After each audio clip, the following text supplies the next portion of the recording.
ರಾಜ್ಯ ರಾಜಕೀಯದಲ್ಲಿ ಸಂಚಲನ ಸೃಷ್ಟಿಸಿದೆ ಪಬ್ಲಿಕ್ ಟಿವಿಯ ಎಕ್ಸ್ಕ್ಲೂಸಿವ್ ವರದಿ.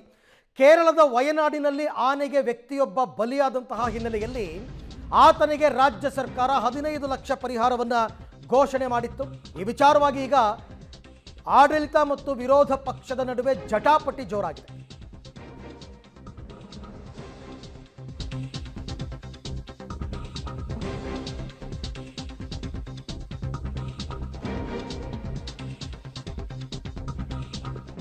ರಾಜ್ಯ ರಾಜಕೀಯದಲ್ಲಿ ಸಂಚಲನ ಸೃಷ್ಟಿಸಿದೆ ಪಬ್ಲಿಕ್ ಟಿವಿಯ ಮತ್ತೊಂದು ಎಕ್ಸ್ಕ್ಲೂಸಿವ್ ಸುದ್ದಿ.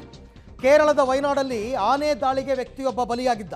ಆದರೆ ರಾಹುಲ್ ಗಾಂಧಿ ಸೂಚನೆಯ ಮೇರೆಗೆ ಸಿದ್ದು ಸರ್ಕಾರ ಪರಿಹಾರವನ್ನು ಕೊಟ್ಟಿತ್ತು. ಇತಿಹಾಸದಲ್ಲೇ ಮೊದಲ ಬಾರಿಗೆ ಸಿದ್ದರಾಮಯ್ಯ ಸರ್ಕಾರ ಈ ಕ್ರಮವನ್ನು ತೆಗೆದುಕೊಂಡಿದೆ. ಆನೆ ಜಟಾಪಟಿಯನ್ನು ಧೈರ್ಯವಾಗಿ ಪ್ರಶ್ನಿಸಿ ಅಂತ ಈಗ ಟ್ರೆಂಡಿಂಗ್ ಕೂಡ ಶುರುವಾಗ್ಬಿಟ್ಟಿದೆ. ಕರ್ನಾಟಕದ ತೆರಿಗೆ ದುಡ್ಡು ರಾಹುಲ್ ಕ್ಷೇತ್ರಕ್ಕೆ ಯಾಕೆ ಅಂತ ಟ್ರೆಂಡ್. ಸರ್ಕಾರದ ವಿರುದ್ಧ ಸಿಡಿದೆದ್ದಿದ್ದಾರೆ ಸಾರ್ವಜನಿಕರು. ಆರಂಭದಲ್ಲಿ ಸರ್ಕಾರ ಕೂಡ ಅಂದರೆ ರಾಹುಲ್ ಗಾಂಧಿ ಅವರು ಮಧ್ಯಪ್ರವೇಶ ಮಾಡೋದಕ್ಕಿಂತ ಮುಂಚೆ ಅರಣ್ಯ ಸಚಿವರೇ ಈ ರೀತಿ ದುಡ್ಡು ಕೊಡೋದಕ್ಕೆ ಬರಲ್ಲ ಅಂತ ಹೇಳಿದರು. ಅದಾದ ನಂತರ ರಾಹುಲ್ ಗಾಂಧಿ ಅವರ ಸೂಚನೆಯ ಮೇರೆಗೆ ಪರಿಹಾರ ಘೋಷಣೆ ಮಾಡ್ತಾರೆ. ಇವತ್ತು ಅರಣ್ಯ ಸಚಿವ ಈಶ್ವರ್ ಖಂಡ್ರೆ ಅವರು ಒಪ್ಪಿಕೊಂಡಿದ್ದಾರೆ. ನಮ್ಮ ನಾಯಕ ರಾಹುಲ್ ಗಾಂಧಿ ಅವರ ಹೇಳಿಕೆಯಂತೆ ಮುಖ್ಯಮಂತ್ರಿಗಳ ಅನುಮೋದನೆಯನ್ನು ಪಡೆದು ಈ ರೀತಿ ಪರಿಹಾರವನ್ನು ಕೊಡಲಾಗಿದೆ ಅಂತ ಟ್ರೆಂಡ್ ಸೃಷ್ಟಿ ಮಾಡಿದೆ ಈ ಸುದ್ದಿ. ಈಗ ಈ ಬಗ್ಗೆ ಮತ್ತಷ್ಟು ಮಾಹಿತಿ ನನ್ನ ಕೊಲೀಗ್ ಪವಿತ್ರ ಅವರಿಂದ ಪಡ್ಕೊಳ್ತಾ ಹೋಗೋಣ. ಪವಿತ್ರ, ಸದನದಲ್ಲಿ ಆಡಳಿತ ಮತ್ತು ವಿರೋಧ ಪಕ್ಷಗಳು ಈ ವಿಚಾರವಾಗಿ ಜಟಾಪಟಿ ಮಾಡೋದು ಸಹಜ, ಬಟ್ ರಾಜ್ಯದ ಜನಸಾಮಾನ್ಯರು ಇದ್ರ ಬಗ್ಗೆ ಏನು ಅಭಿಪ್ರಾಯ ಪಡ್ತಾರೆ? ಈ ಸುದ್ದಿಯನ್ನ ಬಿತ್ತರ ಮಾಡಿರುವಂತಹ ಬೆನ್ನಲ್ಲೇ ಈಗ ಸಾರ್ವಜನಿಕರಿಂದಲೂ ಕೂಡ ಸರ್ಕಾರದ ನಿರ್ಧಾರಕ್ಕೆ ಆಕ್ಷೇಪಗಳು ವ್ಯಕ್ತವಾಗ್ತಾ ಇದೆ. ಒಂದು ಕಡೆಯಿಂದ ನಮ್ಮ ತೆರಿಗೆ ನಮ್ಮ ಹಕ್ಕು ಅಂತ ಹೇಳುವಂತಹ ಕಾಂಗ್ರೆಸ್ ಸರ್ಕಾರ ನಮ್ಮ ತೆರಿಗೆಯ ದುಡ್ಡನ್ನ ಕೇರಳ, ಅದರಲ್ಲೂ ಕೂಡ ರಾಹುಲ್ ಗಾಂಧಿ ಪ್ರತಿನಿಧಿಸ್ತಾ ಇರುವಂತಹ ಕ್ಷೇತ್ರಕ್ಕೆ ಕೊಟ್ಟಿರುವಂಥದ್ದು ಒಂದು ಕಡೆಯಾದ್ರೆ, ಇನ್ನೊಂದು ಕಡೆಗೆ ಧೈರ್ಯವಾಗಿ ಪ್ರಶ್ನಿಸಿ ಅನ್ನುವಂತಹ ಟ್ರೆಂಡ್ ಅಡಿಯಲ್ಲಿ ಅನೇಕ ಜನ ಪ್ರಶ್ನೆ ಮಾಡ್ತಾ ಇದ್ದಾರೆ. ಕರ್ನಾಟಕದ ತೆರಿಗೆ ದುಡ್ಡು ಕೇರಳದ ಜನರಿಗೆ ಏನಕ್ಕೆ ಅನ್ನುವಂತಹ ಪ್ರಶ್ನೆಯನ್ನ ಮಾಡ್ತಾ ಇದ್ದಾರೆ.